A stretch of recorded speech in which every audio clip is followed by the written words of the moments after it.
Il y a un nouveau réseau social. Enfin, un nouveau, c'est un réseau social, quoi. On y est déjà. Enfin, moi, j'y suis déjà. Peut-être que les technos y seront dans pas longtemps, mais on aura l'occasion d'en reparler. Peut-être même dans cet épisode 426. Allez savoir.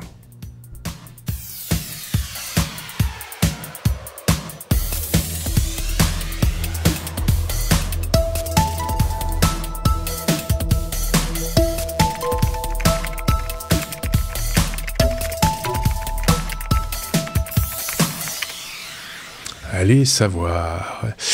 Épisode 426, l'avant-dernier épisode de cette année 2023. Et oui, comme le temps passe.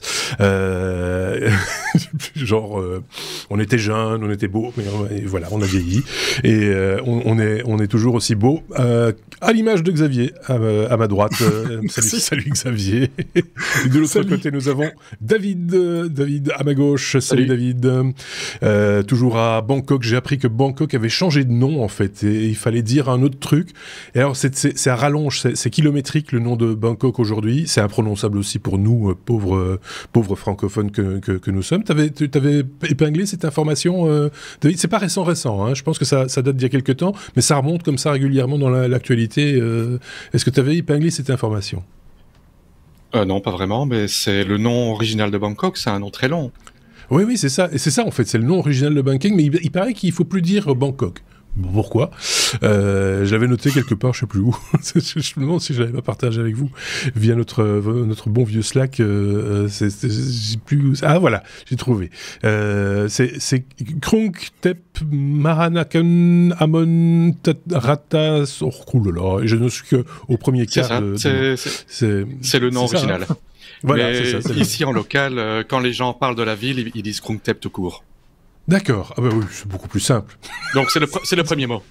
Le premier, on et garde sur les juste plaques de voiture. Et sur les plaques de voiture, un peu comme aux États-Unis où ils mettent l'état dans lequel la plaque a été distribuée. Quand c'est la province de Bangkok, c'est Krungthep Mahanakorn. Voilà, c'est ce qui est écrit sur la plaque en taille.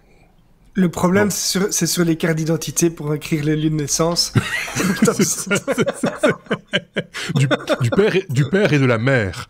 Tu vois, c'est un peu compliqué. Enfin voilà, chaque pays a ses originalités. On en a bien, nous aussi, quelques-unes, j'imagine, dont on s'est accoutumé. Pareil en France, pareil en Suisse. Je le dis pour nos petits camarades qui sont de l'autre côté de ces frontières. On a un planning assez chargé, avec évidemment toujours de l'actualité technologique à vous partager, ça c'est évident puisque nos petits camarades passent leur temps à scruter l'actualité technologique, et puis ensuite deuxième partie d'épisode, le dossier, la grosse patate comme on dit, où on va vous parler de stockage, parce que voilà, ils avaient envie, mes petits camarades avaient envie de parler de stockage, l'historique du stockage, du bon vieux floppy, même peut-être avant, et jusqu'à aujourd'hui, le SSD qu'on a tous, ou autre technologie de ce type-là, et peut-être l'avenir aussi. On passera tout ça en revue donc dans la deuxième partie de cet épisode. Xavier était hilar, je ne sais pas pourquoi, tu te moques de moi ? Non, c'est parce que tu as dit qu'on avait un planning chargé, c'est le moins qu'on puisse dire pour moi pour le moment, donc voilà. Voilà, tout le monde est un petit peu... c'est fin de l'année, qu'est-ce que vous voulez ? C'est comme ça, ça va aller mieux. Entre les fêtes, on pourra se reposer, je pense. Enfin, peut-être.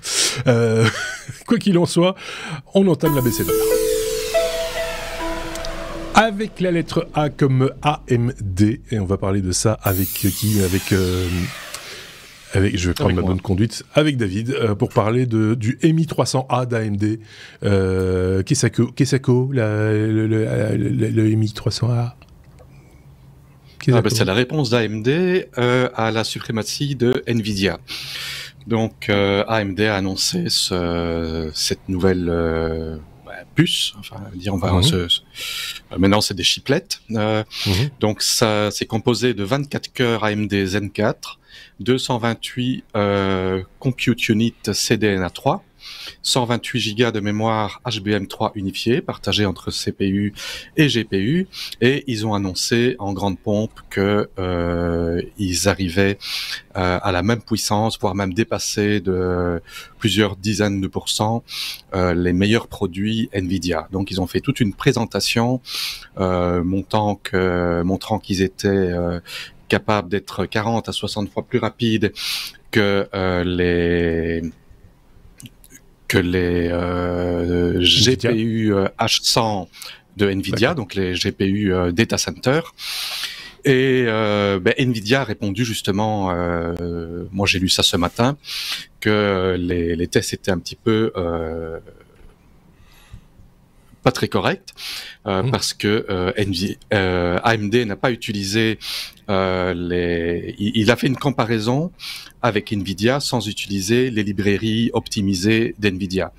Ils ont utilisé des temps de latence qui n'étaient pas les mêmes que ce qui est standard d'industrie, et quand on remet les choses sur le même niveau, les cartes Nvidia sont quand même nettement plus rapides que les nouvelles cartes AMD, mais c'est quand même voilà, c'est un pas en avant de la part d'AMD, qui apparemment a déjà reçu beaucoup de commandes et suscite beaucoup d'intérêt, parce qu'évidemment les sociétés préfèrent aussi ne pas mettre tous les œufs dans le même panier, pas les œufs.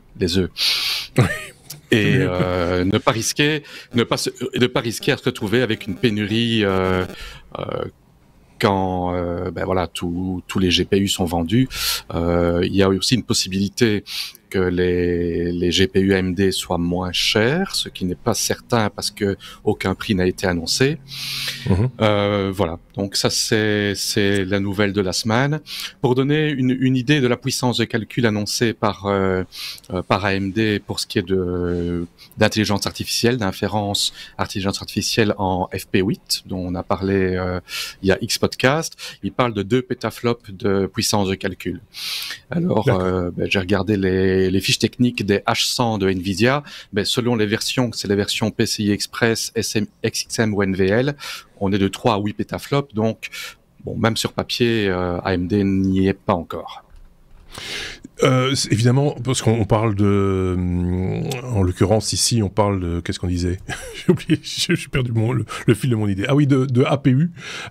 C'est pas des GPU, hein. C'est ce qu'on appelle, alors, le terme exact, c'est quoi? C'est Accelerated Processing Unit.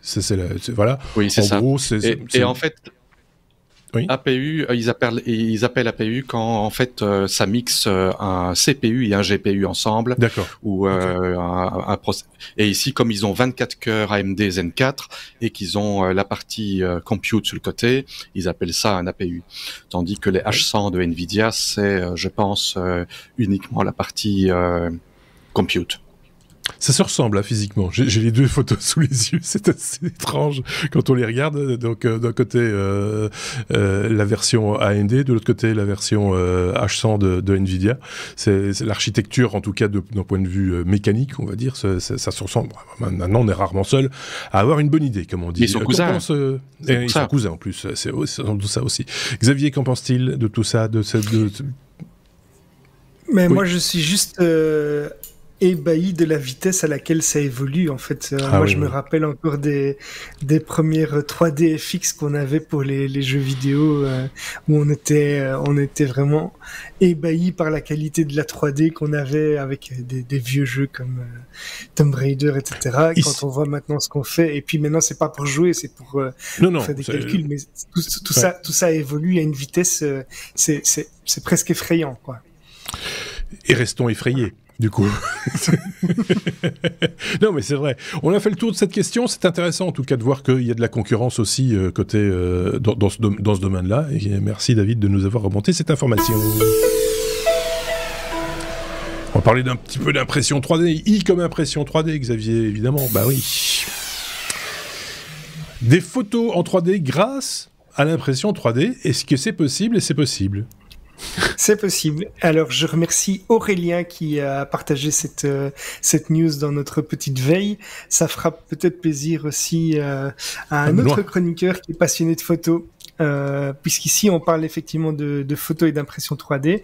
C'est une innovation qui a été partagée dans le domaine de la photographie, qui consiste en fait à faire une lentille macro qui est stéréoscopique pour faire des photos en 3D. Alors, les stéréogrammes, pour ceux qui ne connaissent pas, ce sont des images qui sont en 2D, mais lorsque vous les regardez légèrement en louchant, vous allez avoir une image en 3D qui va apparaître de manière très nette, très brillante aussi. C'est assez marrant à voir si vous n'avez jamais fait ça. Je vous invite à aller regarder sur des Google Images par exemple ou des sites spécialisés stéréogrammes. C'est vraiment très chouette.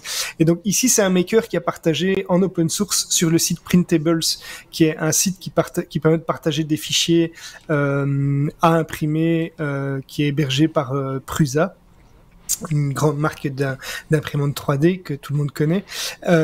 Et ce maker a partagé en fait un outil imprimé en 3D qui ressemble à un coude, en fait, un tuyau, une espèce de tuyau qui va relier deux appareils photo ensemble. Dans ce cas-ci, ce sont des Sony FE. Et c'est une lentille qui va combiner deux lentilles de microscope 4 fois pour créer une lentille macro qui va avoir une vision stéréoscopique et qui va faire un zoom en 2 fois sur une base stéréo d'environ 5 mm. Alors, c'est contrairement à beaucoup d'appareils qui sont utilisés en studio, qui nécessitent des pieds, etc., cet appareil a été conçu pour être utilisé dans le terrain. Ça permet vraiment de photographier même des sujets vivants dans un environnement naturel et même de réaliser des vidéos. Alors la lentille, elle a été pensée pour cet usage à l'extérieur, notamment avec l'éclairage d'un flash, etc. On n'a pas besoin de trépied et donc ça permet vraiment de capturer des images qui sont super chouettes. On va avoir un champ de vision de 18 x 12 mm sur un appareil photo en plein format, ou bien 12 x 8 mm sur un appareil avec un capteur au format 1.5. Ça veut dire que les sujets qui sont un peu grands vont pas pouvoir être photographiés, étant donné qu'en plus on zoome en 2 fois, hein, et que ça c'est fixe. Mais donc pour utiliser cette lentille, mais le maker a utilisé, donc je l'ai dit, deux appareils photo Sony. Mais on peut reproduire le principe pour d'autres appareils. Ici, en fait, il a fait une invention, il a partagé ça pour son appareil, mais comme on est dans l'impression 3D, c'est ça qui est très chouette, c'est qu'on va pouvoir adapter ça, même si c'est quand même pas à portée de n'importe qui, hein. Il y a vraiment, il y a une c'est pas seulement de l'impression 3D, il y a quand même des lentilles, il y a de la visserie, etc. Donc il faut savoir utiliser un logiciel de conception 3D comme Fusion 360 par exemple pour utiliser ça. Et l'idée, c'est qu'en fait, il y a un appareil qui est monté sur le dessus, donc qui pointe directement vers le bas avec un coude qui capte l'image entre guillemets vers le bas. L'autre appareil qui va pointer directement vers l'objet. Et tout ça passe par des lentilles qui vont avoir une base stéréo avec un petit écart qui va faire en sorte que on a cette vision en stéréo. Et donc, en gros, ça ouvre de la photo macro en stéréo grâce à un accessoire qui finalement ne va pas coûter très cher comparé à ce qu'on pourrait imaginer si c'était commercialisé de manière professionnelle. Le maker a été très très loin dans ce qu'il partage parce que il explique vraiment tout le détail de la conception. On a des schémas de fabrication, tous les paramètres, il recommande quels sont les matériaux qui sont pour lui les plus adaptés, etc. Donc vraiment chapeau à lui, et le résultat est vraiment sympa. Il y a des vidéos où il montre le résultat et des photos où on peut, si vous avez l'habitude de regarder en des stéréogrammes, moi j'adore ça, ben voilà, c'est assez impressionnant et c'est une chouette trouvaille. Merci Aurélien. Merci Aurélien, merci Xavier. Et qu'en pense David du coup? 12 x 18 mm, tu disais, c'est quand même pas très grand. Non. Et ces deux appareils photo qui coûtent quand même pas bon marché, hors la partie 3D. Oui, mais bon... oui, tout à fait, mais bon, ici c'est un concept, hein, je veux dire, évidemment, si tu fais de la macro, ça veut dire que tu as déjà des lentilles spécialisées, donc c'est pas pour monsieur, madame, tout le monde, c'est pour des gens qui sont déjà clairement amateurs de photographie, voire professionnels, mais ce qui est intéressant, c'est de nouveau, on peut adapter ça à ces appareils, finalement.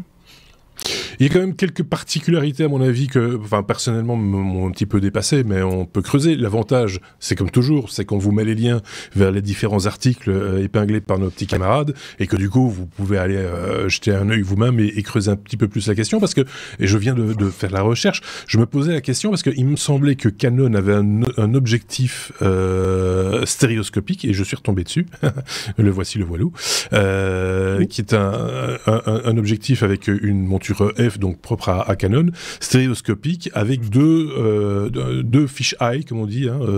Mais là, t'es pas en macro. Mais là, je suis pas en macro, non, effectivement. Donc c'est pour des photos 3D du quotidien, entre guillemets. Exactement. En macro, oui. Donc, mais bon, la macro, c'est quand même très différent, et la place, en fait, tu n'aurais pas la place pour combiner ces objectifs l'un à côté de l'autre. Mais tout ça pour dire que là, on en est, pour répondre un petit peu à David aussi par la même occasion, c'est qu'on en est déjà à plus de 2000 € avec rien que cet objectif-là, plus l'appareil qui va bien, l'appareil photo qui va bien. On est déjà sur un budget qui va frôler, enfin friser, même dépasser allègrement les 3000 €. Donc quelque part, la solution du monsieur, pour faire de la macro, attention, donc c'est aussi un autre usage, finalement peut-être assez intéressante. Ça se compare. Il faut jeter un œil là-dessus. Et vous jetez un œil, du coup, comme je le disais, sur nos sources. Et si le sujet vous intéresse, à mon avis, vous pourrez nous donner quelques commentaires si vous avez des précisions à nous donner. Ces commentaires seront évidemment, comme toujours, les bienvenus. M, la lettre M comme Mistral. Mistral, David, c'est un modèle d'intelligence artificielle qui rivalise avec ChatGPT 3.5, précisons-le, et qui a été offerte au public. Tu peux nous en dire quelques mots? Voilà, Mistral, en fait, c'est le nom d'une start-up française que je ne connaissais pas spécialement avant qui donne leur modèle. Et en fait, ce week-end, ils ont fait un post sur la plateforme X avec un lien BitTorrent pour télécharger un modèle LLM qui dépasserait GPT 3.5. Et c'était assez intéressant parce que moi j'ai pris ça directement. Ça a été posté sans aucune explication, sans rien. Comme parfois il y a des trucs qui ont leaké, qui ont été divulgués, mais lundi ils ont posté sur leur blog qui est dans les références en confirmant bien que c'est bien eux qui ont donné le modèle, en donnant un peu plus de détails. Donc c'est un modèle qui s'appelle MXtral 8x7B. 8x7B, je pense que c'est parce que c'est 8x7 milliards de paramètres ou un truc comme ça. Et ça dépasserait en performance le modèle Llama 2 de Meta ou le GPT 3.5.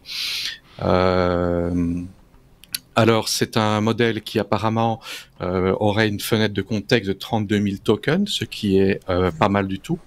C'est nettement supérieur à ce que GPT 3.5 proposait. Par contre, ça serait limité en langue à l'anglais, le français, l'italien, l'allemand et l'espagnol. On ne sait pas exactement sur quoi ça a été entraîné pour l'instant. Mais quelque chose qui est intéressant par rapport à OpenAI par exemple, c'est qu'ici ils sont totalement open source, ils sont totalement transparents. J'ai téléchargé bien sûr le modèle, mais je ne sais pas l'utiliser parce que j'ai pas encore trouvé le software. Le modèle fait 91 gigas de données. D'après, c'est aussi en référence les références d'un blog où ils sont en train de parler de la possibilité d'utiliser sur des GPU grand public avec 24 gigas de VRAM. Ça semblerait pas impossible à faire, mais ça reste à voir. C'est tout récent comme information. Mais ça peut, ce qui est je trouve très intéressant, c'est que quand on voit la saga qu'il y a eu récemment avec OpenAI, tous ces systèmes d'intelligence artificielle et de LLM, donc de modèles de langage, large language model, qui sont dans le cloud, sont dépendants de sociétés qui peuvent disparaître du jour au lendemain, de machines qui peuvent être coupées, tandis qu'ici, si on a un modèle entraîné de base qui est distribué et qui peut tourner en entreprise, en local, sans dépendre d'une connexion Internet et dépendre de censure ou d'une loi gouvernementale qui force une société à fermer, c'est quelque chose qui peut être plus que viable pour les entreprises. Oui, en plus de ça, on va pouvoir il y a plusieurs aspects à ce que tu dis là. C'est effectivement faire tourner le modèle sur des machines qui nous sont propres et donc sécurisées. On va pouvoir lui donner des données à analyser sans les partager dans le cloud, sans savoir très bien où elles risquent de terminer. C'est déjà une part de sécurité. Et puis il y a, comme on va élever, avec quoi on va nourrir cette intelligence artificielle. Et là aussi, les données qu'on va lui donner ne seront pas nécessairement à donner entre toutes les mains, des informations qui sont peut-être confidentielles ou un travail exécuté qui est de certaines valeurs, de le garder en interne dans une entreprise. Qu'en pense Xavier? Je le sentais dubitatif dans un premier temps et acquiescent dans un second. C'est un petit peu particulier. Alors, mais j'ai vu cette news aussi. Elle m'avait effectivement également interpellé. Je pense qu'effectivement, ça ouvre un potentiel qui est très sympa, mais je me suis directement posé la question de la raison pour laquelle cette société a fait ça, puisque on sait qu'une société, on dit souvent, si c'est gratuit, c'est que c'est vous le produit. Ici, c'est peut-être pas le cas, mais je me demande, finalement, on ne sait pas ce qui a entraîné ce langage, et donc on pourrait imaginer qu'il y ait des dérives dans ce qui a été appris à ce langage, dans cette base de données.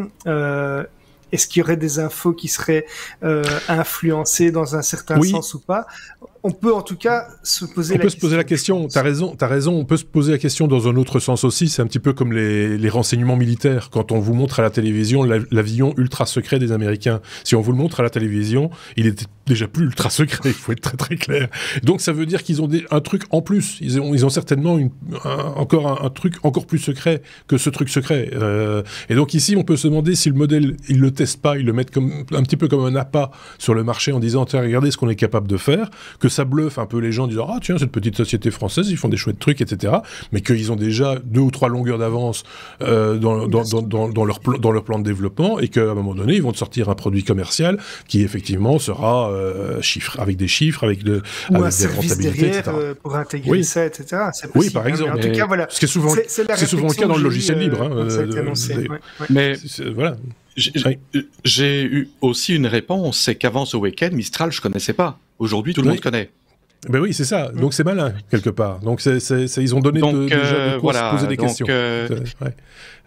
Donc maintenant, ils sont connus, ils ont distribué un modèle qui apparemment fait ses preuves. Donc maintenant, ils ont la porte ouverte à avoir des gros investissements massifs parce que il y a des grosses sociétés qui vont se dire c'est peut-être pas bien non plus de mettre tous les œufs dans le même panier, comme on disait juste avant. Mais en l'occurrence, c'est peut-être mieux de mettre ces quelques œufs par-ci par-là dans ce type de panier-là que dans d'autres trucs un peu plus hypothétiques. On en parlait il y a pas longtemps, peut-être l'épisode précédent, et quand on voit certaines entreprises qui investissent dans le cloud, par exemple, alors que, on sait tous que le marché du cloud est quand même un peu fort plié, donc c'est peut-être mieux d'aller investir et donner de l'air et des moyens à des entreprises européennes, françaises, belges ou autres, etc., pour avancer sur l'intelligence artificielle, où on est encore sur un tableau pas vierge, mais en tout cas, il y a plus de place pour s'exprimer et pour peut-être proposer à terme des produits qui deviendront peut-être incontournables, qui sait. Intéressant ce Mistral gagnant.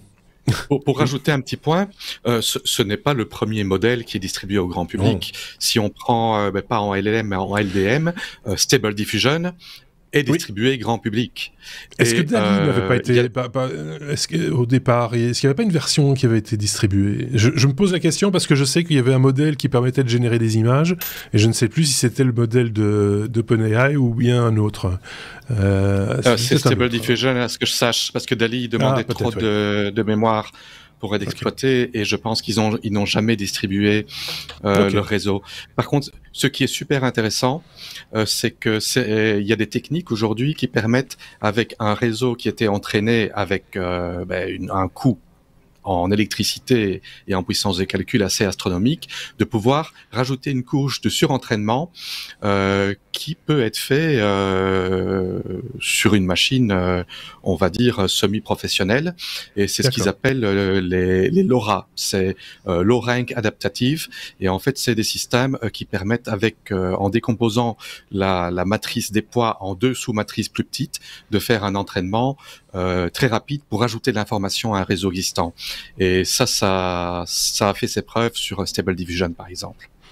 Je fais une toute petite parenthèse avant de passer au sujet suivant, puisqu'on parle d'intelligence artificielle. J'ai lu il y a 2 jours que notre ami ChatGPT était un petit peu fatigué en cette fin d'année, un peu le blues saisonnier quelque part, parce qu'avec les nouveaux produits qui ont été proposés, en l'occurrence créer des images au travers de ChatGPT avec un connecteur à DALL-E et d'autres options également, eh bien les gens exagèrent peut-être un petit peu en cochant toutes les cases en disant je vais tout faire machin, alors que ça sert à rien, mais quoi qu'ils, ils le font, et donc les machines sont un petit peu surutilisées, et de temps en temps, pour une raison X ou Y, pour des questions les plus bêtes, il dit « Ah, je sais pas répondre, tant pis ». Ou alors il donne une erreur. Voilà. Donc il est un petit peu au bout du rouleau. C'est là qu'on voit aussi les limites technologiques du truc. Mais par exemple, si tu poses une question qui ne nécessite pas une connexion à Internet, tu peux décocher la case, paraît-il. J'ai pas été voir, mais tu peux décocher le truc, et ça permet quand même d'alléger un petit peu les process derrière. Et donc voilà. Tout ça, si vous utilisez ChatGPT 3.5 ou 4 d'ailleurs, et que vous voyez qu'il est un petit peu pas fort en forme, c'est l'explication. Mais vous trouverez certainement plein d'infos beaucoup plus complètes que ce que je viens de vous donner en googlant simplement l'idée. Mais voilà, comme ça on en a un petit peu parlé également. On est à la lettre R comme réseau social. Ça va m'énerver. C'est Xavier qui va nous en parler. c'est le réseau social de Meta qui était attendu en Europe et qui arrive tout d'un coup en Europe sans fanfarner trompette. Ils sont là. Voilà. Il était attendu ? Il était attendu, mais il était un peu bloqué par l'Europe qui voulait avoir des certitudes sur la vie privée, etc. Et sans donner quelque certitude que ce soit, ils sont là quand même. Donc, si ça se trouve, ils vont peut-être être fermés demain, on ne sait pas. Il faut peut-être se dépêcher. Donc, effectivement, c'est une nouvelle app, un nouveau réseau social qui est disponible, qui a été fourni par le groupe Meta. C'est sorti en juillet, mais ce n'est disponible en Europe que depuis aujourd'hui à midi. Donc, pour rappel, Threads, c'est un concurrent direct de X, l'ancien Twitter, avec quand même des différences qui sont importantes. Parce que Threads promet, par exemple, une modération qui sera beaucoup plus stricte pour éviter tout ce qui est abus, harcèlement, qui est quand même assez persistant dans de nombreuses plateformes sociales, et que Elon Musk a volontairement, si pas supprimé, en tout cas réduit sur son réseau social. Ils ont également une approche qui est un peu différente du fil d'actualité, puisqu'en fait il y a un fil qui est unique. Donc au lieu d'avoir des flux avec des posts complètement aléatoires, en fait Threads, et c'est de là que vient le nom, organise un peu les discussions par thème, et donc on va permettre à un utilisateur de suivre des sujets qui l'intéressent un peu plus facilement, que ce soit à partir de contenus auxquels il est abonné, ou des suggestions, mais toujours classé par thème. Donc c'est un peu comme si on organisait un grand débat en plusieurs salles de conférence, puisque le but aussi est de toujours permettre aux gens de débattre autour d'un sujet. Alors d'autres différences, c'est par exemple que Threads va permettre d'ajouter jusque 10 photos par publication, alors que X permet d'en mettre 4. On a plus d'espace pour discuter, puisqu'en fait on va avoir 500 caractères contre 280, sauf pour les comptes payants chez Twitter, qui là sont, je crois, limités à 10 000 caractères. Donc là c'est vraiment, on passe de 280 à 10 000 si on paye. Il y a par contre plus de messages payants, mais comme c'est méta, on va être poussé quelque part à passer par Instagram si on veut commencer à échanger des messages en direct. Donc on le disait en off entre nous, mais voilà, c'est méta, et donc cette société veille à ce qu'on utilise l'ensemble de ses produits, Instagram, Facebook et Threads. Alors une autre différence, c'est que sur X, un hashtag est composé que d'un mot, mais on peut en publier autant qu'on veut, autant qu'on a la place. Par contre, sur Threads, on peut poster qu'un seul hashtag, mais on va pouvoir le faire avec des phrases complètes, même des espaces et des caractères spéciaux, mais avec un seul hashtag. Donc en fait, Threads ici va sans doute vouloir attirer un public qui souhaite approfondir plus un sujet en particulier. Ça sera donc du coup, à mon avis, une audience qui sera un peu différente aussi de celle de X, avec sans doute des débats un peu plus de fond, même si il peut y avoir des débats de fond sur des sujets qui sont tout à fait inutiles, quoi. Hein, mais donc voilà. Et donc il est possible de s'inscrire dès aujourd'hui pour ceux qui le souhaitent, simplement en téléchargeant l'application. En fait, on ne s'inscrit pas. Enfin, en tout cas, on s'inscrit via son compte Instagram. C'est le compte, la valeur les données de votre compte Instagram ou Facebook, ou bien Instagram exclusivement. Instagram. Okay, et par contre, quand une fois que tu es connecté, il va te dire, il va repérer les gens que tu as déjà parmi les gens que tu suis. Je sais pas comment il croise l'information exactement. C'est assez particulier parce que la liste n'est pas très longue, elle n'est pas exhaustive en tout cas. Et il te propose des gens que tu connais effectivement de les suivre. Même s'ils sont pas encore là, comme ça, quand ils se connecteront, automatiquement tu les suivras quand ils arriveront. Donc c'est qu'ils sont déjà répertoriés quelque part. Ils sont déjà dans la toile. Ils sont de Mark Zuckerberg. Voilà, c'est ça. Donc t'es déjà prévenu. Par exemple, moi je te suis déjà, mais tu n'es pas encore là. Par exemple, c'est particulier, mais c'est comme ça. Bon, voilà. C'est un réseau de plus. Comme on le disait en off, il y a quand même, on commence à avoir de nouveau beaucoup de réseaux. On s'était plaint qu'il n'y en avait pas assez. Rappelez-vous, il n'y a pas si longtemps, on avait dit oh là là, c'est juste Twitter, il n'y a que Twitter, il n'y a que ça et machin. Et non, maintenant on commence aussi avec Blue Sky, avec Mastodon, avec maintenant Threads, avec ceux qui existent, X et Facebook. Rajoutons à ça LinkedIn, ça fait quand même beaucoup de... Il faut faire ses choix à un moment donné, on peut pas être partout en même temps. Et voilà. Comme je crois beaucoup d'IT, moi je regrette Google+.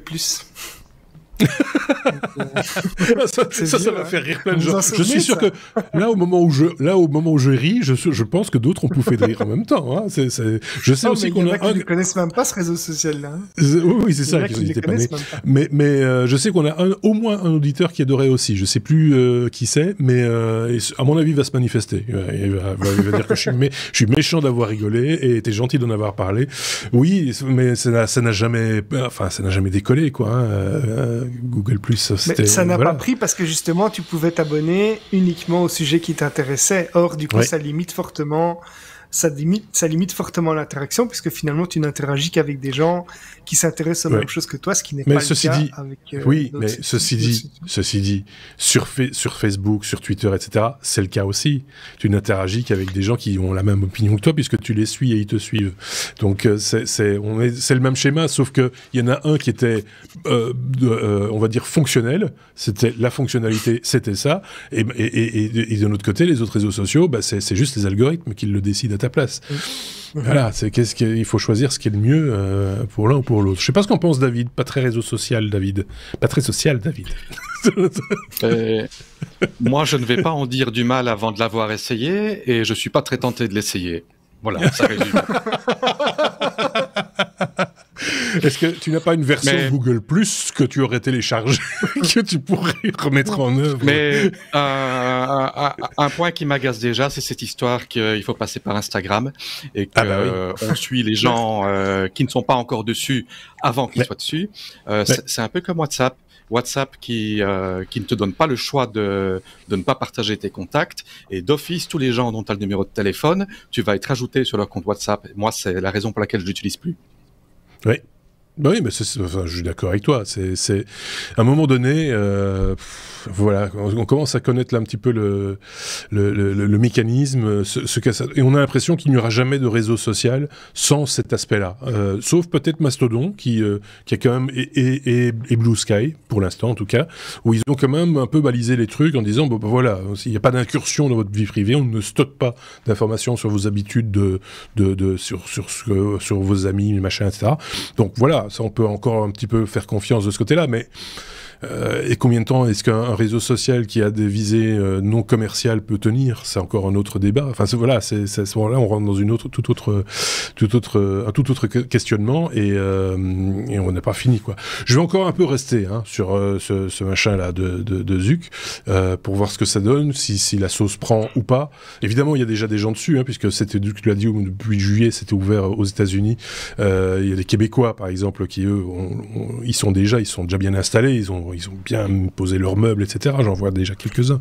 Et donc, voilà, ça va se mettre en place. Alors, ils ont plus de levier peut-être que Blue Sky pour ramener du monde, puisque potentiellement n'importe qui a un compte Instagram a un compte Threads. Donc, on verra ce que ça va donner, mais il faut voir aussi si la modération est correcte, ça peut donner aussi un peu d'air pour échanger sereinement des choses sans se prendre la tête, comme c'est le cas sur X actuellement. Chaque fois que je jette un œil sur X, je me dis mais c'est juste pas possible, c'est insupportable en fait. J'ai pas de mots tellement c'est énervant, ça ne sert à rien en fait. Voilà. Pourtant, c'était une super bonne source d'information. Moi, j'avais échangé tous mes flux et mes flux RSS de toutes mes sources d'informations habituelles. J'avais échangé ça par justement Twitter à la base et c'était bien pratique. Mais c'est devenu, c'est du tout égout, c'est pollué par un tas de gens qui n'ont rien à dire, mais qui le disent. Et je n'aime pas les news d'Elon non plus, et ni sa manière de ne pas modérer certains propos qui tombent sous le coup de la loi normalement, ou tomberaient en tout cas sur le coup de la loi. C'est un autre débat, effectivement, mais passons à la suite, si vous voulez bien. On était la lettre T comme télescope, avec David. Et d'un télescope particulièrement intelligent, l'incroyable télescope Seestar S50, que tu vas nous vendre en 6 fois sans frais.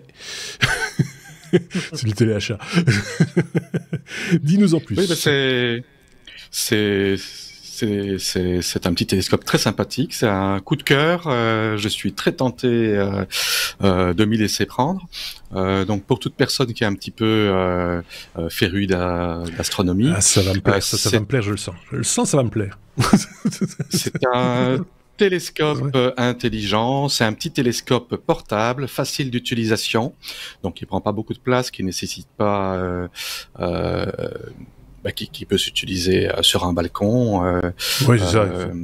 C'est pas un gros pot, un gros tuyau qui est difficile à transporter. C'est pas un gros truc. Alors, qu'est-ce qui est intéressant? Donc, c'est portable, c'est facile d'utilisation. C'est un télescope 50 mm avec système réfracteur, longueur focale de 250 mm. Ça a un CCD de niveau de qualité astronomique, c'est un ZWO IC 462 MC qui est apparemment une caméra astronomique qui est utilisée sur différents télescopes, qui est assez renommé, un filtre anti-pollution lumineuse, système de tracking. Donc il est contrôlé avec une application smartphone de manière très facile. Il fait un système de stacking, donc il prend plusieurs images avec des pauses longues de 10 secondes qui recombinent ensemble pour avoir une meilleure qualité d'image, moins de bruit. Il a un système de chauffage anti-buée intégré et apparemment, d'après la vidéo de présentation, les résultats sont assez exceptionnels. Dans la vidéo de démo, par exemple, il y a la galaxie d'Andromède qui est prise en conditions urbaines, qui sont... je trouve ça assez exceptionnel pour un appareil qui ne coûte que $499, ce qui n'est pas cher du tout. Ce n'est pas cher du tout. Avec la caméra, avec le software, avec le télescope portable et tout ça ensemble, je trouve ça assez exceptionnel. Bien sûr, il ne faut pas s'attendre à prendre des photos de Saturne avec ses anneaux en gros plan. C'est un petit télescope. Pour ceux qui ont déjà eu l'occasion de jouer avec un petit télescope, on va dire bas de gamme ou moyen de gamme, on sait voir Jupiter, on sait voir les bandes dessus, on sait voir les 4 lunes principales. Saturne, on peut deviner un petit peu les anneaux. C'est à peu près identique ici. Mais pour des photos à plus grand angle, des photos de la Voie lactée, des photos de la Lune ou même du Soleil avec un filtre spécialisé, les résultats ont l'air... Non, et moins de faire des timelapses aussi, d'avoir la progression par exemple du soleil ou de la lune dans le ciel. Il me semble qu'il y a moyen de faire une série de photos, une série de clichés. Enfin voilà, il y a plein de trucs autour. Ça a l'air relativement simple d'utilisation en plus, donc c'est avec une application que tu disais pour smartphone un peu didactique aussi. C'est pas très encombrant, il faut bien le dire.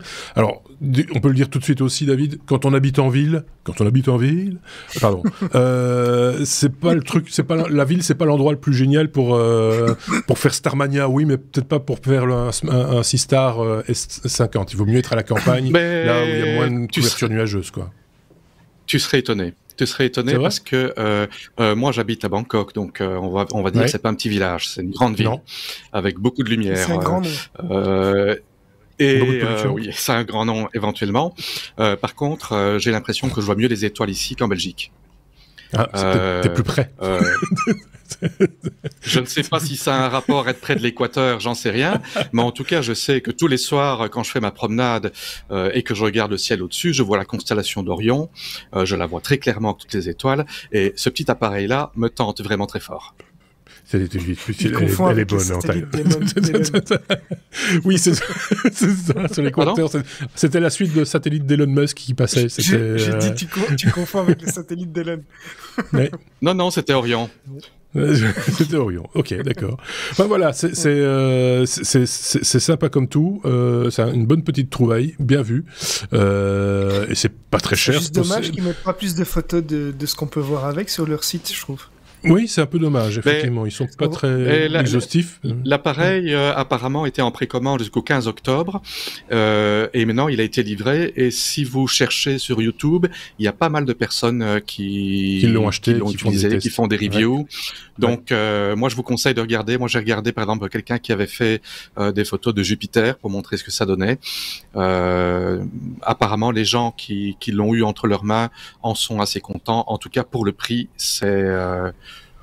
on n'a pas la tête volée. Tu vois, ça me fait penser, on arrive bientôt à la période des fêtes, le cadeau de Noël, ça peut être le télescope, tu vois, pour le gamin. C'est un chouette petit télescope, mais pas très cher. Maintenant, on va offrir des télescopes numériques pour Noël. Avant, t'offrais un train à ton fils et maintenant, ce serait un télescope. Ouais, maintenant, mais c'est ça. Après, là, t'as la boîte du magicien, tu vas maintenant avoir l'usine nucléaire. Voilà. Tout ça évolue très très vite. Mais c'est intéressant et ça mérite le détour, effectivement. Faudrait le voir fonctionner quand même, quelque part. En vrai, quoi, tu vois, pour le toucher et tout. Mais c'est livré avec un petit trépied et tout. Voilà. On vous fait pas l'article, on n'est pas payé pour. On vous le dit tout franchement. De toute façon, même si on prenait une commission là-dessus, ce serait vraiment pas très rondelet vu le prix. Donc, on l'a noté. En tout cas, le Seastar S50. Merci, David.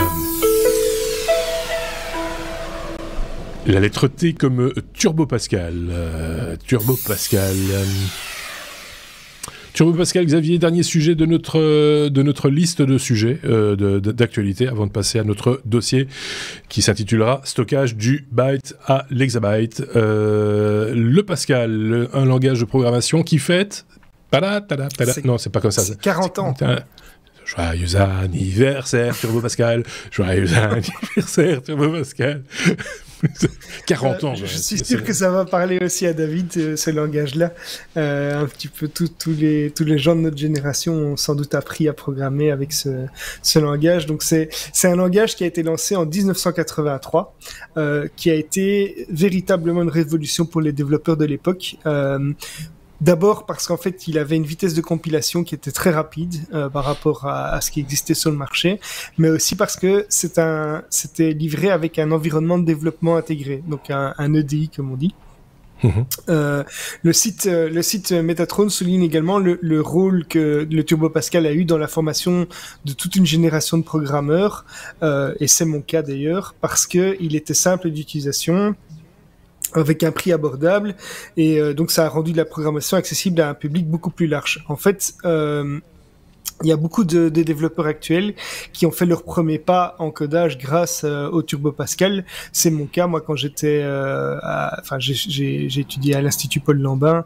Quand j'étais là-bas, ben, on avait l'obligation d'apprendre à programmer avec une syntaxe très propre, très structurée, efficace. Et en fait, le Turbo Pascal oblige un petit peu ça. Mais donc, c'est vraiment idéal pour apprendre à programmer. Et d'ailleurs, le Turbo Pascal a eu un héritage assez durable, parce que même si le Pascal sur lequel est basé le Turbo Pascal est pas aussi populaire, mais le Turbo Pascal, grâce à ses principes de clarté, de structure, etc., a beaucoup influencé les langages de programmation modernes. Et quand on veut apprendre à programmer proprement, ben, c'était vraiment une très bonne solution. Et alors l'environnement de développement intégré du Turbo Pascal, c'était aussi une innovation majeure. Avant ça, les programmeurs, ils étaient obligés de jongler avec différents outils pour écrire leur code, pour le compiler, pour le tester, et Turbo Pascal a réuni tout ça en un seul endroit, donc c'était beaucoup plus facile et intégré. Donc en gros, en 40 ans, ben, le Turbo Pascal, c'est pas seulement les 40 ans du Turbo Pascal, c'est pas seulement l'occasion de célébrer en fait l'histoire de la programmation, mais c'est aussi un rappel que en fait l'innovation peut ouvrir des voies et rendre une technologie qui va être accessible à beaucoup plus de monde. Ici, ça a forgé toute une génération de programmeurs et ça a inspiré l'industrie du secteur à réfléchir autrement, quoi. Donc voilà, c'est un petit événement dans le monde des programmeurs. Une petite touche d'émotion chez David, ou pas ? Oui, bien sûr. Turbo Pascal, j'en ai fait à l'université. J'ai fait de la programmation embarquée de systèmes de parking intelligents, où c'était sur des cartes mères embarquées qui tournaient sur MS-DOS, programmées en Turbo Pascal 3.1 à l'ancienne. Que dire d'autre ? Ben, je programme toujours aujourd'hui professionnellement en Free Pascal en partie. Qui est, c'est le même langage à la base. Parler aussi que après le Turbo Pascal, il y a eu Delphi, qui a été le Pascal orienté objet. Donc voilà. Pour ce qui est du premier interface EDI, comme Xavier disait que c'était quelque chose qui était tout en un, je dirais que Turbo Pascal, c'est un peu au Pascal ce que Quick Basic est au Basic. D'accord. Qui était la version aussi intégrée. Ouais. Ouais. Tu disais dans l'apprentissage, ça a compté pour toi, Xavier, peut-être pour toi aussi, David. Ouais. Qu'est-ce qu'on utilise maintenant dans l'enseignement à ce niveau-là quels sont les outils qu'on a? Bonne question. Retourne à l'école. Pour le moment, retourne à l'école tout de suite. Non, mais le Python, je sais que le Python est un langage qui est fortement appris et qui est assez facile à apprendre. Mais bon, il y a une multitude de langages et je ne sais pas. Il faudrait que je retourne sur les bancs de l'école pour savoir ce qui se fait actuellement. Mais je pense que le C et le Python, je pense que ce sont les langages qui sont les plus c'est plus Python, ouais. Ouais. C++ et Python. Oui. Ok. Bon. Si et alors bien sûr, ce qui est web, JavaScript et ce genre de choses. Ça. Ouais. Et ça, c'est vrai que ça attire peut-être plus les candidats à l'informatique. Enfin, ceux qui se lancent dans l'informatique un peu sur le tard sont peut-être plus attirés par les applications web que. Mais quand tu apprends à programmer, c'est ce langage-là que tu utilises plutôt, parce que le JavaScript c'est un outil, on va dire, mais pour apprendre à programmer, c'est pas ça qu'on utilise en général. Moi, j'ai commencé en Basic. Oui, il y a le Basic, effectivement, mais et puis je suis passé en C. Et puis, bah, le Turbo Pascal, on peut encore l'utiliser. Enfin, c'est toujours. Il a 40 ans, il n'est pas mort. On peut toujours. Ou est-ce que c'est complètement obsolète? Ça, on continue à programmer en Pascal. Donc, ok. Il y a moyen. De manière éducative, oui, il faut passer plus sur du Free Pascal parce que le Turbo Pascal à l'époque est limité évidemment à la programmation DOS avec des segments de 64 kilobytes, etc. Oui. Donc c'est un petit peu obsolète aujourd'hui en tant que tel, mais Free Pascal est le même langage, donc et ça tourne sur quasiment n'importe quelle plateforme.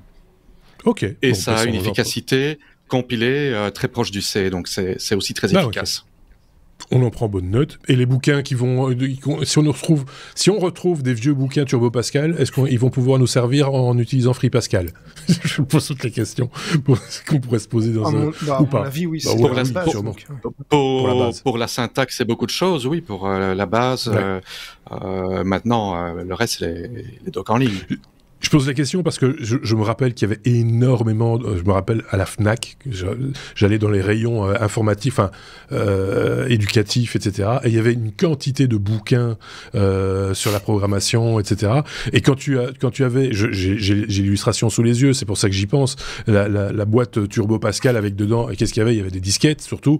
Donc c'est tout fin, ça prend pas de place. Mais les bouquins qui vont avec et qu'on garde, évidemment, à un moment donné, ou qu'on remet en vente, qu'on retrouve sur les braderies et autres solderies, et ça vaut des fois le coup de les racheter parce que voilà, c'est des sources d'information aussi, non? Oui, ouais. J'ai une caisse de bouquins dans le genre que je m'étais justement dit que j'allais bientôt. Oui, mais t'essayes de me refiler toutes tes vieilleries, parce que soi-disant j'ai un musée, mais c'est parce que je suis vieux. Mais à l'époque, tous les softwares avaient des grosses boîtes comme ça. Moi, mon premier PC XT avec MS-DOS et BASIC, j'avais une grosse boîte comme ça pour la documentation du MS-DOS. C'est la documentation qui prenait la place. Ça pour la documentation du BASIC, sinon les disquettes étaient fins. Oui, parce que les disquettes étaient dans la pochette à l'avant, en général, ou à l'arrière. En même temps, il fallait un petit peu évangéliser quand tu achetais, par exemple, un VIC-20 ou un Commodore 64 par la suite. Il fallait quand même un petit peu évangéliser les gens et leur apprendre à s'en servir, parce qu'il y avait rien, il fallait tout programmer. Donc, ça a sans doute mis le pied à l'étrier de plein de gens qui aujourd'hui en ont fait leur métier. Hein, il faut être honnête. Donc, la démarche était quand même assez intelligente et de bonne loi. On préférerait avoir plus d'initiatives de ce genre-là, même encore aujourd'hui, peut-être, ça pourrait lancer des vocations dans l'avenir. Mais ça, c'est un autre débat, évidemment. On arrive au bout de notre liste d'actualités de la semaine, épinglée par mes petits camarades. C'est la revue de presse, bien sûr, pour attaquer la grosse patate, c'est-à-dire le dossier.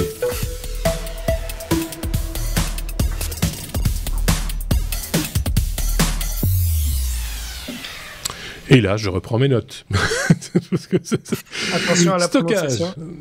Oui, du byte à l'hexabyte, stockage, le stockage, en long, en large, en travers. Et, avec un Y et sans H. Et avec un Y et sans H, comme c'est écrit, hein, c'est juste. Tout est juste, hein. On n'a pas fait de faute, hein, parce que j'ai. Non, c'est parce que Xavier disait fait attention à la prononciation. Oui, mais c'est ça. Il essaie de nous introduire en erreur.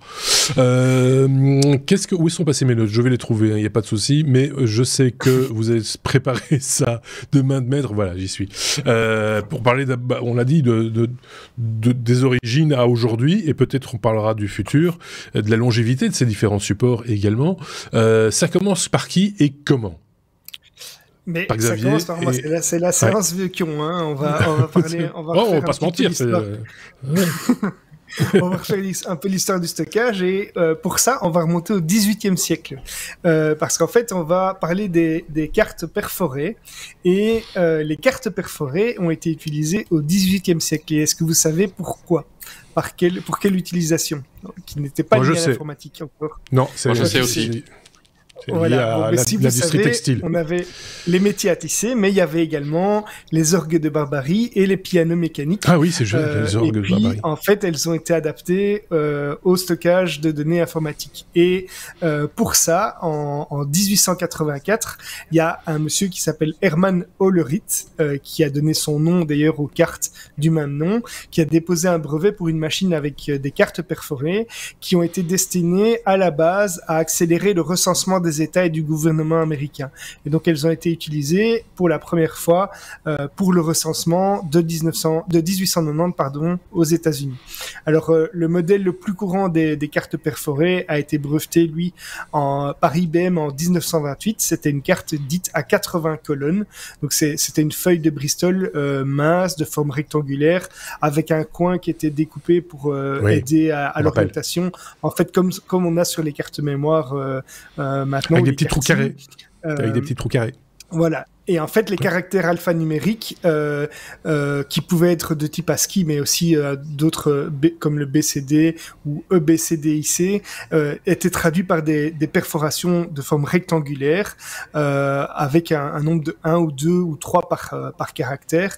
Elles étaient disposées en colonnes parallèles, avec 80 colonnes sur 12 lignes parallèles en longueur, et ça a été utilisé quand même jusqu'en 1980. Donc c'est un support qui a duré quand même relativement longtemps, avec une capacité qui, elle, était très limitée, quelques kilooctets par carte, et au niveau des avantages, c'était très facile à utiliser et c'était très fiable. On n'avait pas d'erreur d'écriture ou d'autres quand on utilisait ça. Par contre, en termes d'inconvénients, on l'a dit, quelques kilooctets, c'est vraiment très très limité en termes de capacité. La manipulation était manuelle et c'était assez facilement dégradable, puisque voilà, on pouvait la plier, on pouvait facilement l'abîmer. C'était un espèce de papier, donc voilà. Donc ça, c'est pour les cartes perforées. Ensuite, un petit inconvénient. Petit commentaire. Un petit inconvénient des cartes perforées. Moi, il y avait un professeur d'université qui a raconté une anecdote, qui avait une étudiante qui avait fait un programme, je ne sais plus, avec une grosse caisse de cartes perforées. Elle a trébuché, elle a fait tomber à terre, elle pleurait. Oui, ça, il y a des chances, effectivement. Non, c'était très destructible plutôt, ce genre de... Ah oui, mais surtout les remettre dans le bon ordre. Oui, c'est ça, pour savoir les trouver. C'est parce que c'est ballot, c'est de l'informatique, mais ils n'étaient pas numérotés. Donc, alors, ensuite, je vais revenir à un souvenir que certains d'entre nous connaissent. Par contre, ce sont les disquettes. Les disquettes qui ont été introduites dans les années 1970 ou 1970 pour nos amis français, avec une popularisation dans les années 80. Voilà, moi, c'est vraiment les premiers supports que j'ai connus, avec une capacité pour les premières de 360 kilooctets, donc pour les premières 5 pouces 1 quart. Les premières 5 pouces 1 quart, donc c'était ces disquettes noires, carrées, qui ont traîné beaucoup dans nos bureaux, et pour une petite pour la petite blague, moi j'avais un gars du support dans un support au début que je connaissais, qui m'avait raconté qu'il y avait un de ses clients qui l'avait appelé parce qu'il avait foutu en l'air son PC, parce que dans le manuel pour installer Windows, il était marqué d'insérer le disque 1 et puis d'insérer le disque 2, mais il avait, comme c'était souple, il avait pas retiré le premier disque, il avait enfoncé. Bon, bref, ça c'est une petite anecdote. J'ai déjà vu ça, j'avais déjà vu à l'époque. Et on a eu ensuite les disquettes 3 pouces et demi qui sont toujours l'icône, pour ceux qui ne les connaissent pas, mais c'est l'icône enregistrée que vous voyez encore partout dans tous les logiciels. Et pour vous donner un petit souvenir, en fait le premier Windows 3.1, il fallait 6 disquettes. Le Windows 3.11, il fallait 9 disquettes, et le Windows 95, il fallait quand même 17 disquettes. Je crois qu'il y a une petite illustration même qui montre ça, mais 17 disquettes pour installer Windows 95. Donc, si l'installation se plante, c'était quand même pénible. Il fallait rester à côté pour insérer la disquette au bon moment, quoi. Oui, c'était laborieux. Et alors, tu devais aussi faire des sauvegardes directement de ton setup. Et donc, on te vendait toujours un paquet de disquettes premier prix qui étaient toutes relatées. Et donc, chaque fois, tu disais, celle-là, elle marche pas non plus, je dois en mettre une autre. Et tu t'énervais avec ça et t'allais au magasin en chercher 40 de plus. C'était voilà. L'horreur. Les avantages de ces disquettes, c'était... Pardon, vas-y, David. Oui, quand les disquettes chargeaient, en fait, elles avaient 40 ou 80 secteurs, et en fait, il y avait le petit bruit, le tchac, tchac, tchac, tchac, tchac, et on les comptait en se disant, on prie que ça va pas foirer avant la fin, et bien souvent, ça foirait au dernier secteur. Ah oui, toujours. Et là, la loi de la vexation. Ça réessayait. Il y avait le beau message, c'était abort, retry, fail. Ça, c'était le message, c'était l'horreur sur MS-DOS. Oui. Les avantages de ce support-là, c'était quand même la portabilité et le fait qu'on puisse les réutiliser, parce que on pouvait effectivement effacer, s'échanger un jeu avec les copains, réécrire dessus. Les inconvénients, c'est que la capacité était quand même très limitée et c'était sensible au champ magnétique et à la poussière. Il y avait d'ailleurs un petit cache métallique qui venait cacher le disque pour le protéger. Et alors, peut-être que vous saurez m'aider, mais moi j'ai souvenir que dans les disquettes 3 pouces et demi, sur les premières disquettes qui étaient de faible capacité, je faisais de temps en temps un trou, je perforais un trou dans une des disquettes, je sais plus si c'était pour la rendre réinscriptible ou pas, mais j'ai un souvenir que je faisais un trou à la perforatrice dans certaines disquettes, je sais plus pour quelle raison. C'est parce qu'en fait, il y avait les disquettes double densité et les disquettes haute densité. Les doubles densités, c'était 720 kilobytes et les hautes densités, c'était 1 méga 44. Et la manière que le lecteur les différenciait, c'est qu'il y avait un trou. Un côté, il y avait un trou qu'on pouvait bloquer, qui était le trou pour bloquer contre la réécriture, et l'autre côté, c'était pour détecter si c'était une disquette double ou haute densité. Et ce qu'on faisait, on achetait des disquettes double densité et on les perforait pour les rendre haute densité. Avec des disquettes de bonne qualité, de bonne marque, ça marchait bien. Par contre, avec les bons marchés, c'était un peu une loterie. Ben voilà, donc c'est les débuts du hacking. Moi, je faisais ça à la foreuse parce qu'en fait, à la perforatrice, j'en ai trop niqué. Je faisais ça à la foreuse. Mon papa n'était pas bricoleur, il n'avait pas de paquet de foreuse. 10. Donc voilà, ça c'est pour les disquettes. Alors, je sais qu'il y a eu d'autres supports avant qu'on passe au disque dur que David a peut-être envie d'évoquer. Oui, je vais mentionner rapidement les bandes magnétiques en 1951.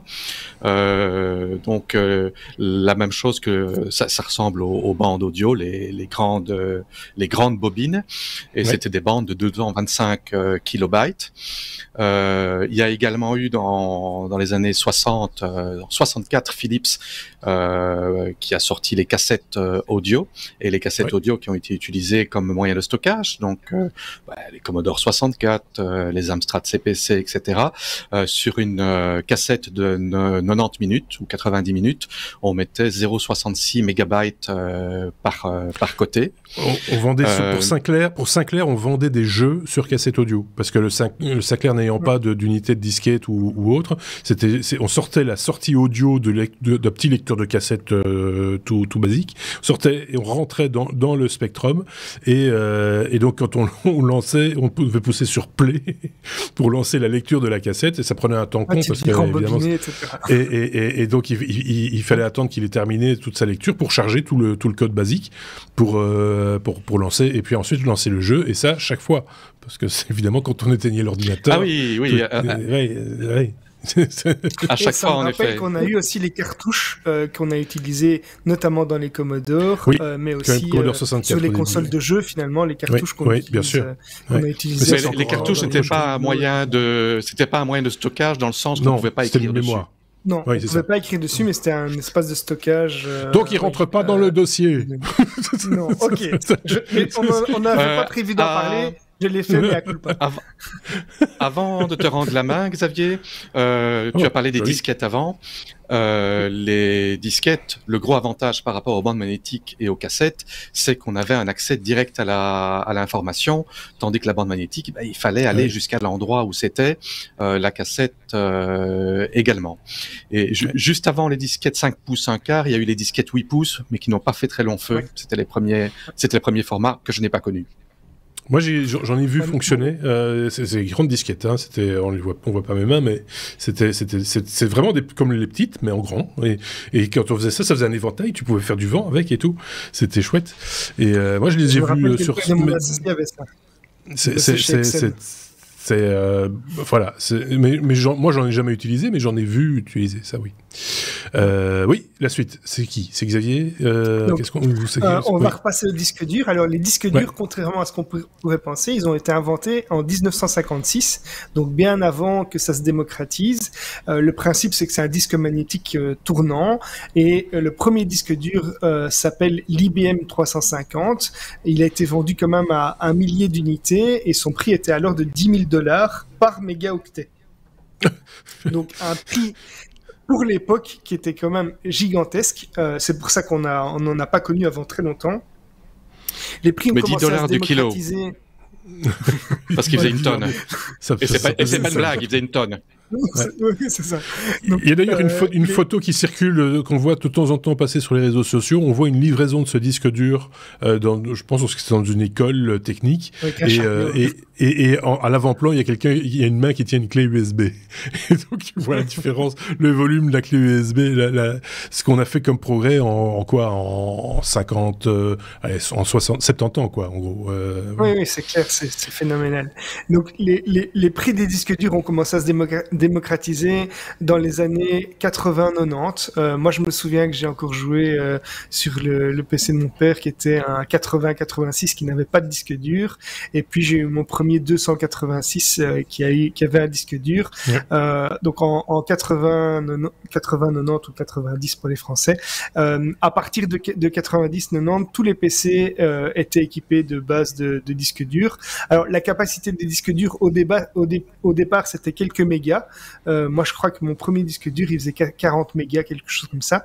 Et maintenant, on est à plusieurs téras de données. C'était 60 mégas, je crois. Oui. C'était 60 40, voilà. Et donc maintenant, on a atteint des téras, alors qu'on utilise toujours finalement une technologie similaire. Donc les gros avantages de ces disques durs, c'est une grande capacité, une réécriture qui est très facile, avec un inconvénient quand même qu'on connaît tous, puisqu'on a tous eu des disques durs qui sont déjà morts, c'est qu'il y a des composants mécaniques qui sont sensibles au choc, puisqu'en fait il y a des petites têtes d'écriture, un petit peu comme vous avez une tête qui vient lire votre vinyle.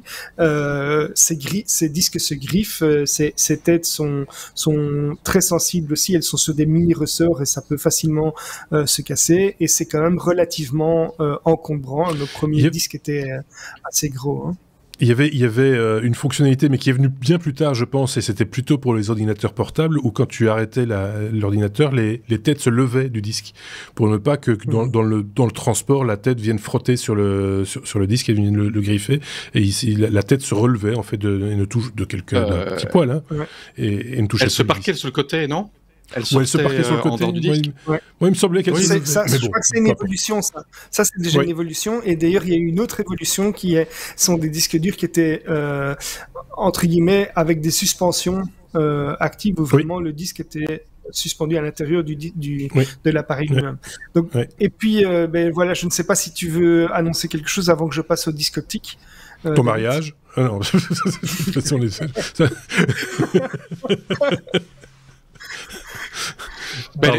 Disque dur, la technologie a quand même très fort évolué, même si le principe est le même à la base, en question vitesse et en question longévité aussi, parce que les tout premiers disques durs au début des années 80, c'est Seagate qui a sorti les premiers disques, c'est des disques qui ne tenaient pas très bien dans le temps et qui avaient beaucoup de problèmes parce que c'était mécanique, comme tu le disais. Aujourd'hui, pour être toujours mécanique, c'est quand même nettement plus endurant. Oui, puis on a quand même fait évoluer la technologie avec le temps, parce que il faut le dire aussi, un disque n'est pas l'autre. Il me semble quand même qu'il y a des variétés de disques qui sont plus utilisés, par exemple dans un NAS type Synology ou autre, qu'on utilisera plus dans un NAS que, par exemple, uniquement comme disque dur dans un ordinateur, tout simplement. Parce que la technologie fait que, voilà, on sait qu'il est peut-être plus sollicité dans un usage que dans un autre. Oui, et puis il y a des niveaux de qualité et de prix différents. Aussi. Il y a des disques durs qui tournent à 4500 RPM, 5400, 7200. On est même monté jusqu'à 15 000 tours minutes pour des disques de serveur, qui étaient des disques en format plus petit. Oui. Mais quand on faisait de la MAO, de la musique assistée par ordinateur, et qu'on avait des disques durs, il était préférable, si on faisait des enregistrements par exemple, d'avoir des disques qui tournent à 7200 tours minute pour avoir de la vitesse d'écriture suffisamment rapide, parce qu'en dessous ça devenait un petit peu compliqué quand même. Donc voilà, c'est un exemple parmi d'autres. Alors on peut passer à la révolution des disques optiques, hein, donc les CD et les DVD. Alors les CD sont nés dans les années 80 avec le compact disc qui a été développé par Sony et Philips et commercialisé à partir de 1982, décembre 1982, et pour être tout à fait précis, c'est même en mars 83 en France. Et puis sont apparus les DVD dans les années 90. Alors le principe, c'est une méthode optique. Donc on a sur un CD, un faisceau de lumière, un laser qui vient frapper le disque qui tourne très rapidement. Et ce disque va analyser des irrégularités qu'on appelle des pits. En fait, c'est des petits trous qui ont été gravés dans la surface réfléchissante du disque. Et le principe, c'est que ces variations produisent des 1 et des 0, donc le principe binaire qu'on connaît bien en informatique. Donc lorsque le faisceau rencontrait une surface plane, l'intensité lumineuse du laser était parfaite, elle était réfléchie et de manière maximale. Et dès que on avait et donc là c'était un 0, et dès qu'on avait une interférence qui était captée par le capteur avec une intensité de signal qui était un petit peu moins bonne, c'est qu'on était dans un pit, et donc là on avait une valeur binaire qui était à 1 qui était attribuée. Donc le laser, le faisceau détecte ces variations et il appliquait ça en fonction. Alors en termes de capacité, les premiers CD, si je me trompe pas, j'hésite entre 640 mégas et 700 mégas. Je crois que c'était 650, je crois. 650 voilà. mégas. Ouais. En fait, c'est 650 pour les données, mais la capacité de stockage audio qui avait des codes de correction d'erreur qui n'étaient pas nécessaires était de 700 mégas. D'accord. Donc, voilà. pour ce qui était les vidéos CD, par exemple, n'avaient pas besoin de ça parce que le MPEG en lui-même avait déjà des corrections d'erreur, donc lui avait 700 mégas. Ok.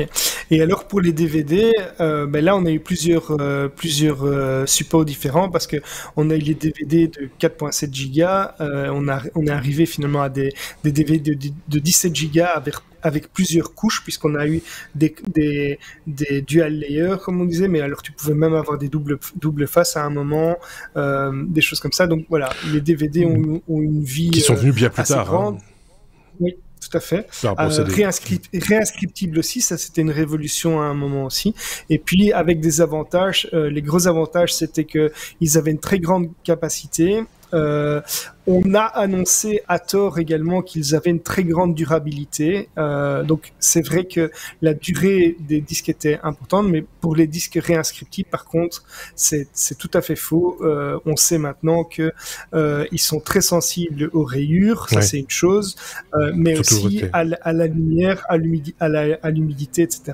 Et donc c'est un des inconvénients majeurs des disques optiques. Petite anecdote, puisque tu parlais là tout à l'heure des disquettes qu'on essayait d'enfoncer les unes après les autres, presque au marteau pour essayer de les faire passer, c'est d'arriver à faire croire à quelqu'un qu'il fallait de temps en temps, avec ton graveur de CD, vider le bac à copeaux. Ça j'ai fait cette blague. Ce qui est dans ton porte-gobelet, tu vas voir en dessous, il y a un tiroir et il faut vider le bac à copeaux de temps en temps. C'est pour ça que ton graveur ne fonctionne pas bien. Petite blagounette idiote. Mais celle-là, je la connaissais pas. Je connaissais le porte-gobelet, mais je connaissais pas les copeaux. Avant de passer au SSD, on va passer aux mémoires flash et aux clés USB. Un petit compliment, si je peux me permettre. Oui, attention. En fait, le CD audio, l'anecdote, et je n'étais pas vraiment au courant de ça. En fait, c'est une idée qui est partie d'un gars qui s'appelle James T. Russell dans les années 60, qui a eu l'idée d'utiliser la lumière comme mécanisme de stockage de la musique. Et en fait, son invention n'a pas été très prise au sérieux jusqu'à ce que Sony investisse des millions de dollars pour finir son projet avec Philips et la sortie du CD. Monsieur Russell, on a oublié, il est mort dans la. Ah, mais Il a reçu beaucoup de pognon de Sony, apparemment. Ah, d'accord, ok, d'accord. Donc, il avait quand même breveté son truc et l'histoire est belle, du coup. C'est mieux que de... Parce que moi, j'imaginais que le pauvre homme était mort, alcoolique, etc. Enfin, bref. Ce qui est peut-être le cas. Encore une autre petite précision. Les CD étaient très sensibles aux rayures parce qu'en fait, la couche sur laquelle c'était écrit, que ce soit les CD pressés ou les CD audio, c'était du côté où on écrivait. Et quand on écrivait avec un bic qui n'était pas... Un peu trop fort, oui. Comment dire un vrai bic, on rayait la couche derrière et on niquait son CD. Ouais. Alors que les DVD cette couche avait de l'importance. La couche était prise en sandwich au milieu, ou les couches. Et le Blu-ray était sur un type de plastique qui était quasiment ingriffable. Donc ça, c'était un gros pas en avant. Au tout début, il était prévu que les CD sortent dans des cartouches, dans des boîtes, un peu comme les disquettes. Mais finalement, pour des raisons économiques, ça n'a pas été fait. Et ça n'a pas été fait par la suite pour des raisons de compatibilité. Comme tu le disais, Xavier, on va passer à tout ce qui est mémoire flash et autres. Enfin, là où il n'y a plus de mécanique, du coup, il ne faut pas la faire tourner. Elle tourne pas tout le... Voilà, c'est ça. Ouais. Les fameuses petites cartes mémoire qu'on met dans nos GSM. Donc là, l'invention, c'est une invention qui date des années 80 par le docteur Fujio Mazuka chez Toshiba. Toshiba qui est quand même une des grandes marques qui a innové aussi pas mal comme Sony et Philips dans le monde des médias.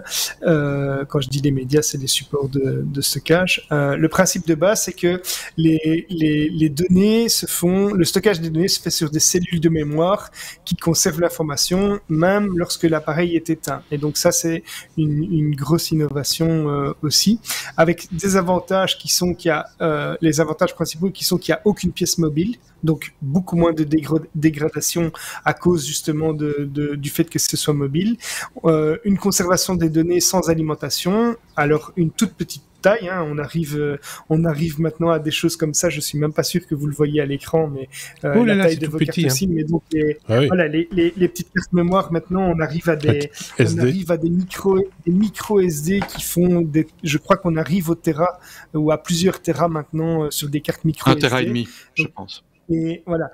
Et en fait, il faut savoir que cette taille n'est pas une taille qui est limitée par les capacités techniques, mais c'est simplement un côté pratique. C'est que si on faisait plus petit, on les perdrait beaucoup trop facilement. C'est pour ça qu'on n'a pas encore réduit plus que ce format-là. Donc il y a quand même eu un des défauts, c'est qu'il y a eu quand même beaucoup de formats différents dans toutes ces cartes. On se rappelle qu'au début, il y avait une grosse bataille entre les cartes SD, les micro SD, les compacts flash. Il y en a eu tout un tas à ce niveau-là.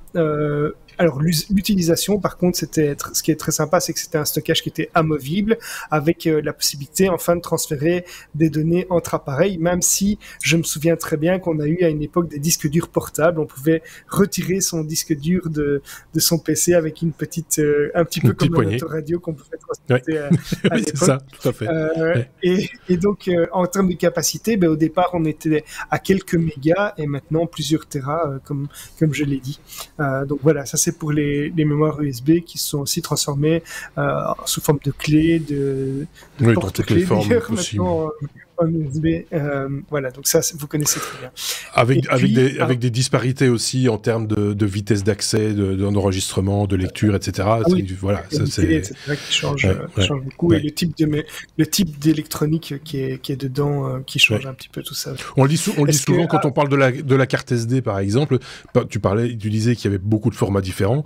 La carte SD qu'on a tous maintenant dans nos appareils photo et qui est devenue la norme quelque part pour tout ce qui est device mobile, c'était pas le meilleur support en plus, parce que c'est relativement fragile une carte SD, il faut le savoir.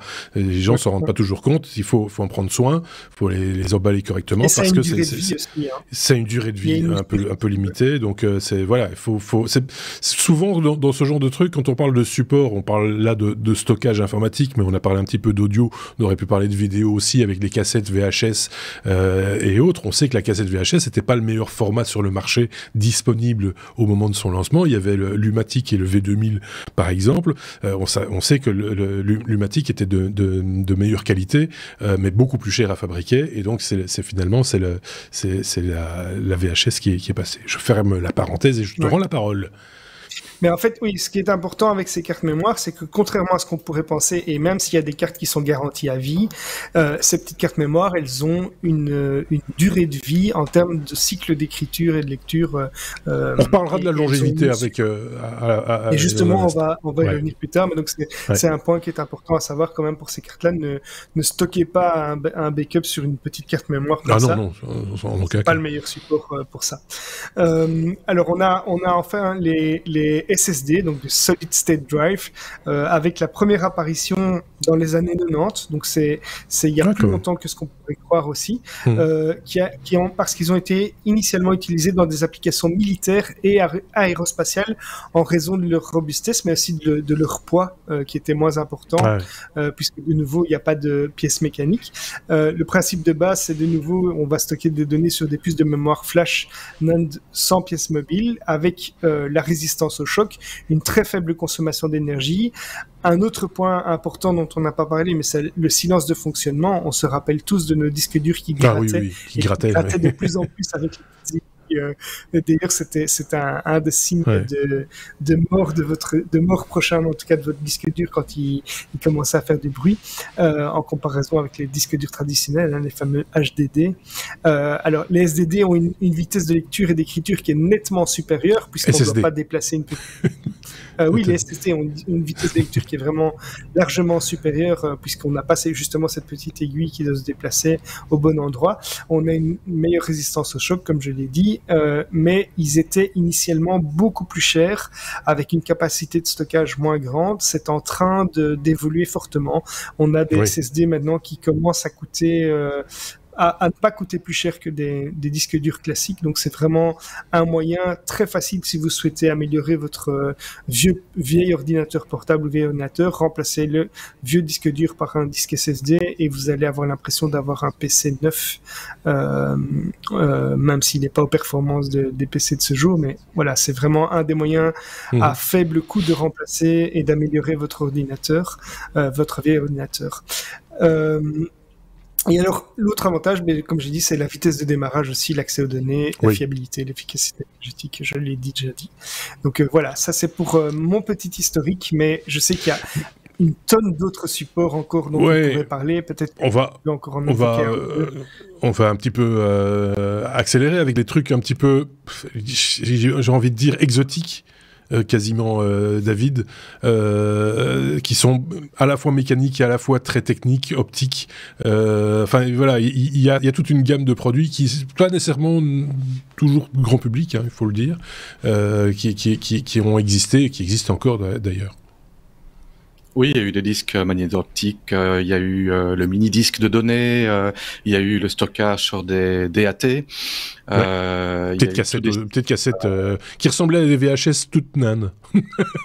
C'était un peu le même genre il y a eu les zip drive qui étaient des disquettes à plus grande capacité, qui ont été 200 à 750 mégabytes. Xavier parlait des SSD et des mémoires flash. Ben, SSD, il y a eu aussi plusieurs évolutions. Maintenant, on a des disques SSD NVMe, donc c'est un interface PCI Express, ce qui est nettement plus rapide. Donc, si vous avez un vieux PC qui a toujours des disques SATA et qui n'a pas de port NVMe, n'achetez pas un disque NVMe, ça marchera pas. Ah non, ça c'est sûr. Ça va pas le brancher d'ailleurs. Et pour ce qui est du temps d'accès, pour les disques durs, on parlait d'un temps d'accès moyen de 10 millisecondes, donc 10 millièmes de seconde pour accéder à la donnée. Aujourd'hui, on est de l'ordre de quelques dizaines de microsecondes.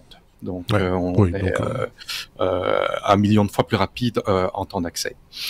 Je pense que je vais passer sur le sujet de la longévité. Oui, rapidement, oui, parce qu'on a évoqué tous ces différents supports. Est-ce que si on en a à la cave, des vieilles disquettes par exemple, si j'en ai à la cave, est-ce qu'elles fonctionneront encore si j'ai un lecteur? Il faut encore que j'ai un lecteur. Il n'y a pas beaucoup de chance parce que ça a une durée de vie de 10 à 20 ans. Donc, si c'est stocké dans des conditions parfaites, ça pourrait encore aller. Mais maintenant, si sur un paquet de 10 disquettes, il y a quand même pas mal de chances qu'il y en ait les trois quarts qui ne fonctionnent plus. Tu n'arriveras plus à installer Windows 95. Ah, mais ça existait aussi sur CD, Windows 95. Oui, c'est juste. Les bandes magnétiques. Les bandes magnétiques, on parle d'une cinquantaine d'années. Les disques durs, on parle de 4 à 7 ans en utilisation 24 heures sur 24. S'ils sont stockés, ils peuvent tenir une vingtaine d'années. Maintenant, les tout premiers disques durs ne tiennent pas ça. Et moi, j'ai des disques durs qui ont plus de 20 ans qui fonctionnent encore pour certains, mais 20 ans, c'est vraiment la limite en stockage. SSD. Un SSD a une durée de vie de 5 à 10 ans, mais attention, c'est que les SSD et les disques NVMe nécessitent d'être alimentés de temps en temps, parce qu'ils ont des algorithmes de régénération de leurs cellules qui fonctionnent en arrière-plan, et à partir d'un an sans alimentation électrique, il y a une dégradation qui commence à entrer en jeu, qui ne se voit pas directement parce qu'il y a des algorithmes de correction d'erreurs qui fonctionnent en arrière-plan, mais un an sans alimentation, il faut pas stocker ça comme archivage, quoi. Ça, je savais pas, mais au-delà de ça, est-ce qu'il n'y a pas aussi un problème d'écriture, à force d'écrire et de réécrire sur le SSD? On sait que les disques durs, on les défragmentait, par exemple, pour arriver à avoir à récupérer de la place de stockage. Est-ce qu'il n'y a pas ce genre de problème avec le SSD également? Il me semble, hein. Défragmenté, c'est parce que quand on effaçait un petit fichier et qu'on écrivait un gros fichier, le gros fichier il y avait un petit morceau qui était quelque part et puis un autre morceau ailleurs. Et puis finalement, après avoir effacé et réécrit, le fichier était éparpillé en plein de petits morceaux et avec 10 millisecondes de temps d'accès, si un fichier d'un méga était en 1000 morceaux, il y avait 10 secondes rien que pour accéder aux différents morceaux. Les SSD n'ont pas besoin de ça. Par contre, les SSD, ils ont une durée de vie qui est non seulement limitée en durée temporelle, mais également en nombre de cycles d'écriture. La lecture ne l'endommage pas, mais les écritures, oui. Et les disques modernes ont des algorithmes assez poussés qui font que ils tiennent, ils ont une table qui tiennent des comptes du nombre d'utilisations, du nombre de cycles d'écriture sur les cellules. Ils ont un certain pourcentage de stockage supplémentaire qui n'est pas visible et le contrôleur en arrière-plan de temps en temps va copier des blocs dans des blocs moins utilisés pour que les écritures soient réparties de manière plus ou moins stable. Pour ça, il y a les algorithmes, non pas les algorithmes, il y a le protocole SMART qui permet de connaître l'état de santé d'un disque, qui fonctionne également pour les disques SSD et NVMe. Et là, il donne le nombre de terabytes qui a été écrit sur la vie. Et dans les garanties, ils disent voilà, le disque est garanti autant d'années et ou jusqu'à autant de terabytes écrits. Et c'est comme ça qu'on donne une durée de vie pour ces disques. Mais ce n'est pas un moyen de stockage à long terme. Alors, les mémoires flash, USB, carte SD, on parle d'une dizaine d'années de vie possible, bien que les premières cartes SD avaient une durée de vie qui était assez restreinte. Les médias optiques. Pour ce qui est des disques, les CD, les DVD, les Blu-ray pressés, donc pas ceux qu'on a écrits nous-mêmes, on parle d'une durée de vie de 100 ans s'ils ont été bien entreposés. Les inscriptibles, réinscriptibles, et là je parle des DVD et des Blu-ray de 25 ans. Les CD, il y avait les tout premiers CD inscriptibles qui étaient de couleur dorée, qui avaient une meilleure durée dans le temps, et puis ils ont trouvé un autre substrat, je connais pas le nom du truc chimique, mais c'était des disques qui étaient verts en fait. Et ils avaient une durée de vie beaucoup moins longue, et ils étaient très sensibles à la lumière et aux UV, et ils avaient tendance à devenir transparents après certaines années, et quand ils étaient transparents, ils fonctionnaient plus. Ah oui, ça c'est clair. Moi j'ai même des CD qui avaient une couche qui s'enlevait d'elle-même en fait. Vraiment la couche réfléchissante qui se décollait du disque. J'ai eu ça parce que j'ai fait de la musique un petit temps. J'avais beaucoup de... Et ça, on n'avait pas ce problème-là avec les DVD et Blu-ray inscriptibles ou réinscriptibles, parce que là, la couche écrite était prise en sandwich. Alors, en média optique, en DVD et en Blu-ray, ils ont sorti le M-Disc, qui sont... c'est la même chose, sauf qu'il faut un lecteur spécialisé et que c'est des disques qui coûtent beaucoup plus cher et qui sont annoncés comme ayant une durée de vie de 1000 ans.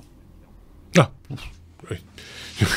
Soyons fous. Ceci dit, je disais, je pouffais en disant 100 ans c'est bien. Ceci étant dit, on retrouve de temps en temps dans les greniers, dans les caves, etc., des vieux vinyles 78 tours, par exemple, qui ont certainement plus que ça et qui sont toujours lisibles. Alors avec le niveau de qualité d'antan, on s'entend bien, mais malgré tout, il y avait quand même des solutions autres que cette solution très technologique et informatique qui existait déjà par ailleurs pour stocker quelque part de l'information. La musique, c'est de l'information sur un matériau plus durable, on va dire.